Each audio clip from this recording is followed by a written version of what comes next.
Hiya, my name is Imogen Davies and I've been working in SEO for around 6 years now.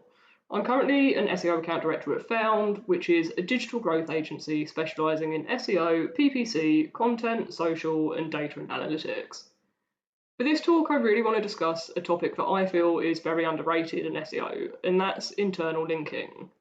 Now, internal linking tends to be one of those things that you look at right at the start of a campaign and then forget about as time goes on. But it is so fundamental to the understanding of a website that without a solid strategy focused on how you improve it, you really are going to be missing out on huge performance opportunities. So before we dive in, I just want to cover off why internal linking is important. And it effectively has two core benefits. The first of those is crawlability, which essentially allows crawlers to navigate a website and minimises the risk of orphan pages appearing. It also ensures that new content and new resources can be discovered while improving the general site health and overall structure of a website. So from a crawlability perspective, internal linking is important because it says where the content is on the website. The second is rankings. Now, if the crawlability side of things says where the content is, then the ranking side of things allows for a better understanding of important pages. It builds contextual relevancy and builds relationships between different documents on a website, which in turn help to improve the entity understanding of the entire site. So from a ranking perspective, internal linking is important because it says why the content is relevant and why it should be crawled. But to me, internal linking feels like quite an outdated and overly simplistic phrase. It suggests that it is purely about forming a chain between one thing and the next. As SEOs, we often think of internal linking as a way to improve crawlability, focusing on linking two pages together, putting them in sitemaps, making sure categories link to subcategories, and faceted navigations work properly to allow crawlers to understand the site structure. But really, it is so much more than that. It's more of a way to improve connections. So if we think of internal linking as internal connections, we begin to think of these links as part of the bigger picture. If internal linking was purely about crawlability, it would serve no purpose for the user, and we know that goes against the foundations of SEO. Internal connections are a way to build relevance between content, to inform identified entities across a website, and to help people and crawlers better understand those relationships. But of course, to understand what those connections are, we need to understand how crawlers are navigating the site in the first place. Not only to identify issues with how they are crawling the site, but also to identify opportunity for improving those structures and improving those connections. And we can do that through diagrams like this, like crawl visualizations that depict a link map across a website. They show where your internal links are taking crawlers, and these show where the most linked to pages and sections of a website are. So from these you can really start to understand how the structure is set up, and where the structure is the strongest based on where the links are pointing to. Then we have diagrams like this one, which shows the different words and phrases that are used as link text throughout the website. And these visualizations give us more of an idea of the context behind the link and what's actually being said as the link is placed onto a page. Now, for this particular example, we can see that home is the most linked to phrase on the website, whereas really it shouldn't be, because it doesn't give any real information to Google about why that page is important. It doesn't give users any particular information that would better their search or their journey. And it doesn't really act as a strong content point on the website. But it is there because it is in the navigation. And that's where we need to start looking at why these things are giving us fundamentally different applications, despite being very similar. So we need to start thinking of things like this as providing different signals and serving different purposes. We need to split links into two different streams to really understand the role they play in a website. So there are two streams of internal linking, the first of which is hierarchical, and that really looks at informing different page levels for crawlers to navigate. They are the navigational elements of a website. They're the ones that you see in navigations, they're the ones you see in footers, and they provide links between related pages in a section of a website. So these hierarchical structures tend to control the layers of a website. The contextual structures are then in place to inform the wider collection of resources and information for crawlers and users to see. These types of relationships go page to page regardless of level and are actually in the content on a website. So they provide links between related pages across the entirety of the site, not just the sections they sit within. So we can start thinking of contextual links as those that control the content of a website rather than the layer that content sits within. So if we take a basic site structure like this, whereby we can see links from the home page to different service pages and resources, and then from those pages we see links to different categories and further resources, we can quickly start to pull out the actual hierarchical structures of the site. And we can see how these pages tie into each other. So here we can see the blue border, which is showing what you would define as the sort of most relevant hierarchical structure on that section. All of the links within that section point to the top level service page. So all links within a hierarchical structure tend to be intrinsically linked to the top level page, with connections flowing up and down to strengthen that overall relationship to the most important page. But what this doesn't account for is the contextual links. Links that go side to side rather than up and down. And that's where we really start to see content come into its own.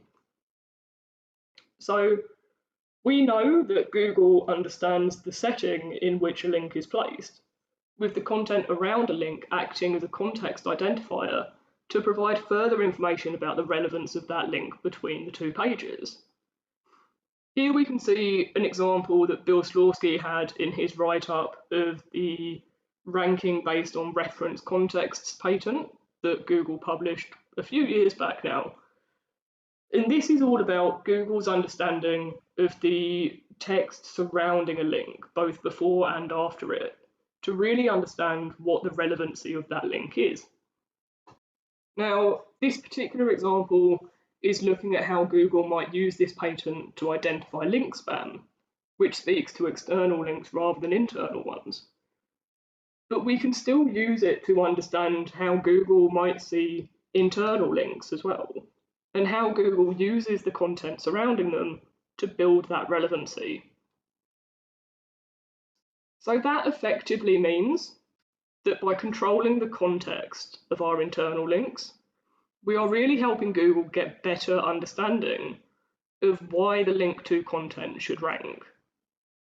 And when we start thinking about that, we can start to understand that if we have a resource which is related to a service that we offer, it would be far better to include a link to that service in the content than it would in a side menu or a footer or a related services widget.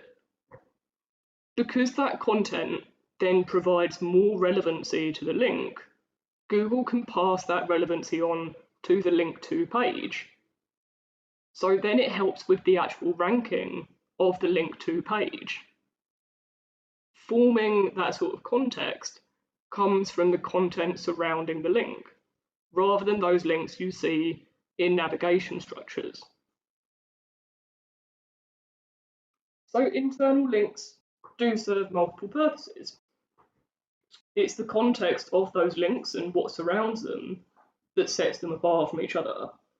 So when we think back to hierarchical links, they are absolutely important for Google and crawlers to understand the most important pages on a website.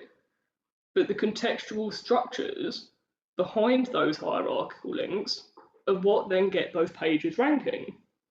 And if you don't have a solid strategy that is centralized on the context of why a link should be included and how it is added to a page, you're really relying on Google to figure it out by chance, which, to be honest, isn't going to work too well for you. So the importance of context comes down to two things. Firstly, does it help the user understand why that link is there and why they should click on it? And secondly, does it help crawlers understand why that link is relevant to the page it is pointing to? So we need to move away from just focusing on hierarchical links, as shown on the left, and go more towards building contextual connections that are shown on the right. Now, on the left, we can see that all of the links point inwards towards an important page. And while that's going to be helping the important page rank, which largely is what everyone wants to be doing, it's not going to be helping to build that knowledge and that relationship between other elements of the website. Whereas if we look at the right, where we can see the contextual hubs and we can see that overlap between the different pages, that information then gets built upon and built upon for Google and other crawlers and even users to really understand the relationship between the different information points. And that really all boils down to relevance being more important than structure. So structure is there, obviously, for a crawling perspective, to make sure that Google can access the pages, to make sure that crawlers can index what we need them to, and to really help people navigate a website. But from a relevancy perspective, everything that comes down to why a content piece should rank, or why a document should be read and favoured and weighted better than a competitor's page, all of that comes down to the relevance of the page. And it comes down to why we aren't just putting links on a page for a crawler to follow, but for a crawler to really understand the content that is there and why it is related to the content we're pointing them to. So how do we do that? Well, firstly, we need to analyse current structures. We need to really understand what the current setup is, where the weaknesses are and where the opportunities are.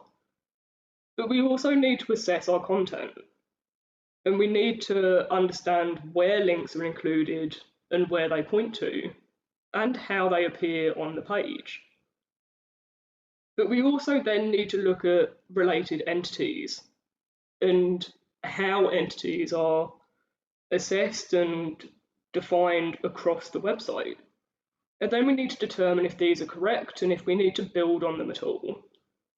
Once we've got all of that, we can start looking at creating an internal linking strategy that really focuses on improving the context as well as the structure. And that is how we lead to things like this, where you see two types of benefits. So just as we have two types of importance, we have two types of benefits. And we can see the improved crawling through more pages being crawled and indexed faster than they were before. We can see a better site structure, allowing for more in-depth crawling of a website. We can see fewer orphan pages, making sure that those resources are linked to well across the entire site. And that all leads to an easier discoverability of new content, allowing it to be discovered faster and added to the index faster. But we also see improved rankings, and all of that comes from a better understanding of content relevancy, forming better relationships between keywords and related pages, and improving knowledge signals across the site, all leading to a better entity understanding. And if Google can understand more about what your website is and what it does and how it serves users, it's probably going to crawl it more frequently. And if it crawls it more frequently, it's probably going to find more content. And if it finds more content, it only adds to the services that you're showing. So it's a never-ending cycle of improved crawlability and improved rankings as a result of better internal linking structures. So to wrap up, if I was going to say there are 3 things that you need to start doing today, the first would absolutely be to benchmark your internal linking and entity map, really get an understanding of where you sit currently and where that opportunity could come from. The second part is really about making internal linking analysis part of your technical and content audit process. So it's not one or the other, it is coming into both of them, and it does need to be done properly and thoroughly. And finally, I would say map out your contextual connections between resources and core pages.